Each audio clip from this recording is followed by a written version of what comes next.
Once upon a time, a monster lived down a road and was sitting in a queen's chair. The monster had a dream. And then he wanted to eat a monkey. He wanted to eat a monkey out of space. So the monster was doomed to the moon, and he was the spaceship was going to fly.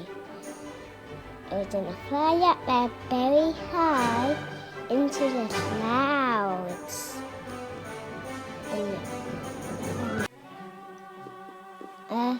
Once upon a time, there was a crab going into a space vessel, and he was doing fly to the moon.